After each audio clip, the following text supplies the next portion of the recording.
Hello, this is Yassine, and so here is my brief writing based on Seven Samurai and the films of Kurosawa and Peckinpah. One of the things about legendary action directors Akira Kurosawa and Sam Peckinpah is that despite their cultural differences, both of them were in some ways inextricably linked and left a significant impact on action movies through the genres in which they made their most acclaimed films. Samurai epics in the case of Kurosawa, and westerns with Peckinpah.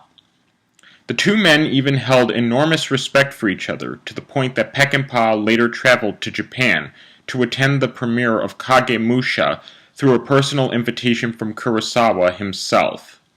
As Stephen Prince writes, Seven Samurai's influence was such that Japanese filmmakers found themselves constrained by the vitality and humanity of the medieval warriors Kurosawa had created.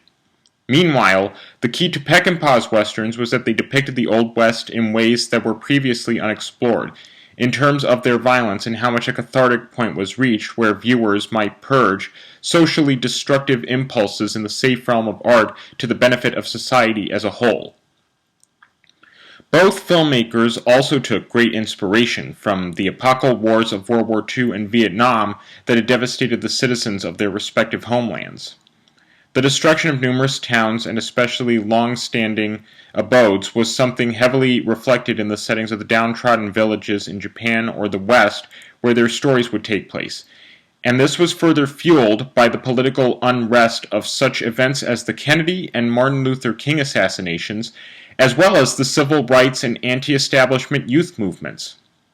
As such, their films would often portray heroes caught in times of historical transition that are eroding the conditions of their life, and the only choices open to those characters lie in how they will lose, on their terms or on the terms of the suits and politicians who are taking over the country.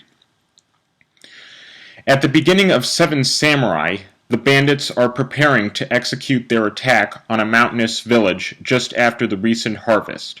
However, Kurosawa never depicts the actual invasion, nor is there any need for it to be shown in such detail. The aftermath and the looks of devastation on the villagers' faces and feelings of hopelessness are already made abundantly clear. Likewise, the scene in which Kambei rescues a young boy is one that relies heavily on suspense and leaves the action completely hidden, with only the reveal of the slain thief taking place. The film itself is also careful to take its time with internalizing the characters and how all of the events are deliberately slower paced, in comparison to action films before and after. The fact that Kurosawa also edited his own films is a testament to just how meticulous, carefully planned out, and tightly packed they were.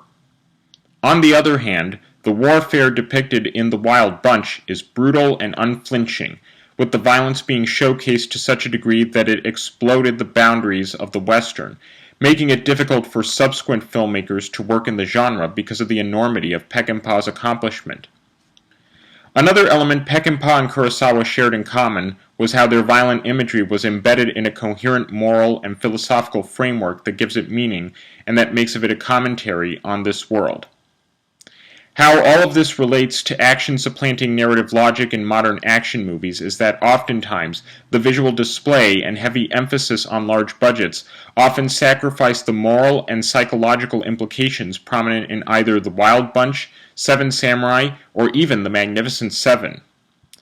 What ultimately sets Kurosawa and Peckinpah's films apart in the realm of action movies is that they regarded the genres they worked in as holding the truth of myth and identified closely and in exquisitely personal terms with the historical periods of 16th century Japan and the American frontier.